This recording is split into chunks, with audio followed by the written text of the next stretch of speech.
Les grandes annonces sont tombées et c'est beaucoup plus impactant que tout ce qui avait été anticipé. Avec la refonte globale du jeu, celui-ci est mis en pause encore plusieurs mois, avec la promesse d'une nouvelle bêta en septembre. Mais ce n'est pas tout. Celle-ci sera accompagnée d'un hard reset. Il remet tous les comptes à zéro, personnages supprimés, inventaire supprimé, on perd tout ou presque.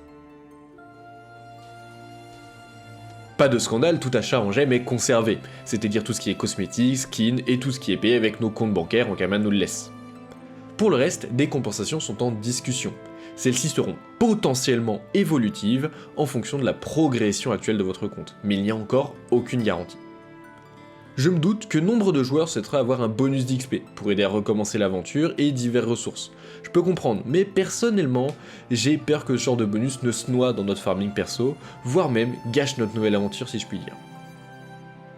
Je suis un gros joueur, j'ai vaincu Tauros, j'ai tous les points de succès, et mon plus grand désir ce serait de garder une trace de tout cela. Un petit cosmétique, même un simple trophée sur l'Avril en souvenir de cette première aventure, de ce que j'ai accompli. Nous verrons ce qu'Ankama offre en compensation, mais rien ne sert de se voiler la face, ce ne sera jamais à la hauteur des heures que nous avons passées sur cette première version du jeu. Tâchons tout de même d'être indulgents, tout ceci se doit être pour offrir un plus bel avenir à Waven. On ne peut que leur faire confiance et attendre la nouvelle bêta en septembre, suivie de près par la sortie officielle en décembre en fonction des résultats de cette bêta. Entre nous, bon, on se dira plutôt 2026 non ? Dans cet Ankama Live du 4 avril animé par Xiale et Tot, on nous explique globalement que le jeu était trop complexe ou trop bordélique.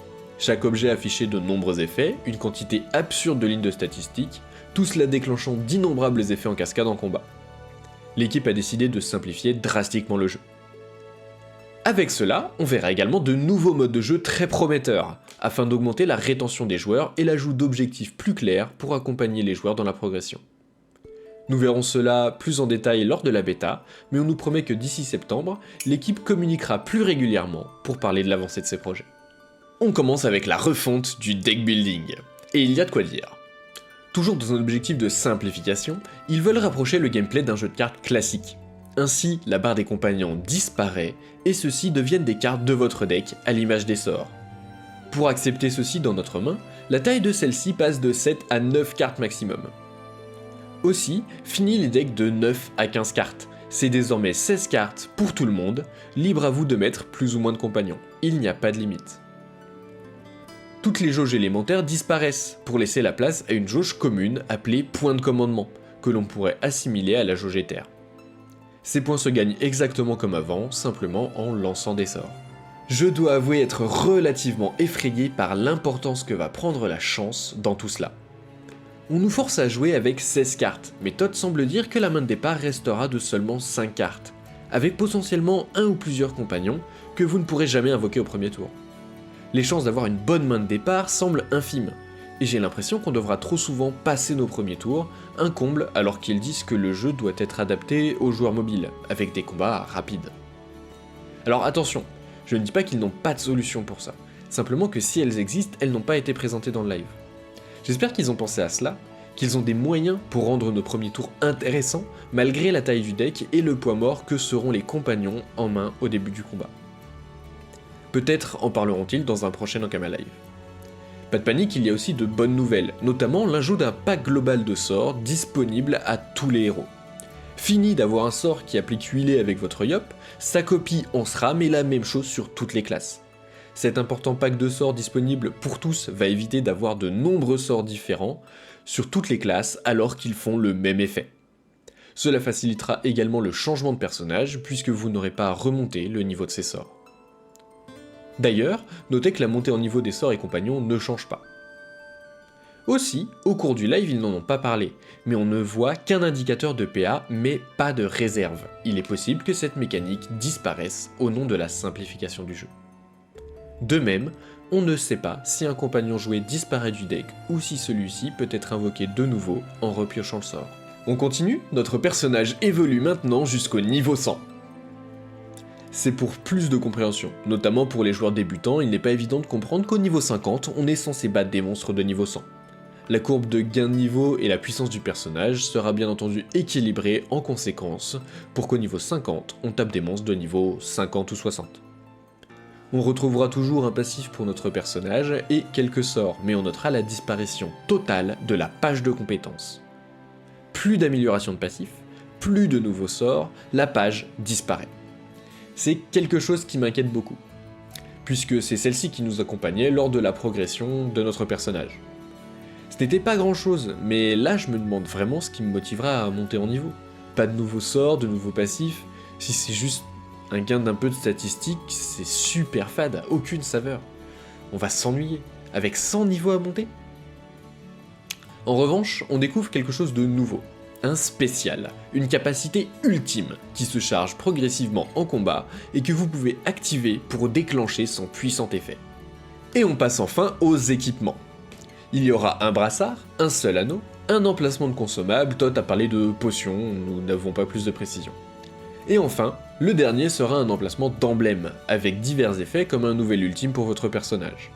La grande nouveauté, c'est l'amélioration des équipements puisque c'est désormais complètement aléatoire. Comme vous pouvez le voir, ce brassard enflammé donne entre 10 et 50 d'attaque. Lorsque vous gagnez un brassard, il a un jet aléatoire. Il faudra alors farm ce brassard jusqu'à avoir la chance d'avoir le fameux jet max. Notez que vous ne gardez aucun doublon des items que vous avez. Lorsque vous gagnez un item avec un jet plus faible, celui-ci se transforme automatiquement en ressource. Si vous gagnez un item avec un meilleur jet, il remplace votre item actuel et celui-ci se transforme en ressource. Mais cela va encore plus loin. Si vous avez déjà l'item Gmax, ici 50, et que vous le gagnez une nouvelle fois en Gmax, alors votre item s'améliore et passe à 51.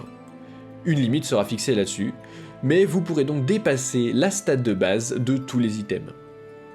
Ah, j'allais presque oublier. Les items ont désormais des niveaux. Ce niveau indiquera à partir de quand vous pouvez équiper cet objet et sur quel combat vous pouvez l'obtenir. Cela semble indiquer que logiquement le niveau est aussi un indicateur de puissance. Donc, à la fin, on devrait s'équiper avec des items de 80 à 100 et abandonner tous les items plus faibles. Un système donc qui se rapproche de ce qu'on voit dans la majorité des jeux. Avec cela, ils ajoutent un nouveau type de loot, les membres d'équipage. En combattant sur une île, vous allez capturer des monstres pour votre navire. Une fois sur votre avril, choisissez un bateau, un capitaine et 4 matelots, puis envoyez-les en expédition pour vous. Ces missions durent plusieurs heures, votre équipage se bat sans vous, mais vous pouvez voir les replays. De retour d'expédition, connectez-vous pour récupérer la récompense si votre équipage a gagné, et renvoyez-les immédiatement sur les mers pour d'autres aventures. Un système de farm passif donc, où il faudra régulièrement se connecter pour récupérer les gains de votre équipage et les renvoyer en mission. Il vous faudra bien entendu évoluer ces matelots en combattant sur les îles qui vous intéressent, et les capitaines ne sont autres que les personnages que l'on peut trouver dans les hors-pistes de donjons. Ce n'est pas le seul mode qui arrive, on découvrira le mode Survival, anciennement Boss Mode, qui a une particularité très intéressante, puisque l'on joue à 4 joueurs en simultané, chacun sur son plateau. Ainsi, pas de temps mort, c'est vraiment quelque chose qui me hype pas mal, même si j'ai un peu peur des temps d'animation. Nous verrons comment cela est géré. Ce mode est compétitif, et ça veut dire une chose maintenant dans Waven, compétitif égale deck préconstruit. Afin de laisser la porte ouverte à un maximum de joueurs, la très grande majorité des modes se feront avec des decks préconstruits, facilitant l'équilibrage entre les adversaires. Notez d'ailleurs que ce mode peut se jouer a priori en versus mais aussi en coop. Quant à la partie droite de l'écran, c'est une boutique spécifique. Lorsque vous tuez des monstres, vous gagnez des points, et vous pouvez acheter des effets spéciaux pour évoluer en combat. On trouvera également le mode combat à vagues qui se fait uniquement en coopération à 3 joueurs, et cette fois-ci en tour par tour. Le but étant de tenir le plus longtemps. Notez qu'on retrouvera la même boutique. Mais alors, comment se passe la sélection du deck préconstruit ? On nous a présenté cela avec le mode PVP. L'arène dispose désormais d'une meilleure structure avec un ladder et des récompenses. Un total d'une centaine de decks préconstruits seront proposés et mis à jour régulièrement pour assurer l'équilibrage de ceux-ci. Au lancement d'un combat, une petite dizaine de decks vous sont proposés, choisissez-en un et c'est parti pour un duel à mort. Notez qu'il existera un mode 1v1 mais également du 2v2. On termine sur un point lore, l'objectif de Waven étant relativement flou, Todd nous éclaire en indiquant qu'il existe un grand méchant que les joueurs auront pour objectif de vaincre. Celui-ci est encore secret mais sera révélé prochainement, mais nous ne l'affronterons pas avant des années. Une île spéciale de haut niveau va surgir dans Waven, et sur celle-ci, de nouveaux donjons apparaîtront au fil des ans, où nous affronterons les lieutenants de ce grand méchant, afin de pouvoir enfin un jour l'affronter et le défaire. Ce n'est pas avant longtemps. Pour le moment, concentrons-nous sur 2024. On nous promet des points d'avancement réguliers, comptez sur moi pour vous tenir au courant, alors n'hésitez pas à vous abonner. On attend avec impatience la bêta en septembre et peut-être la sortie du jeu en décembre. N'hésitez pas à partager votre ressenti sur tout cela en commentaire, et à très bientôt dans le monde des 12.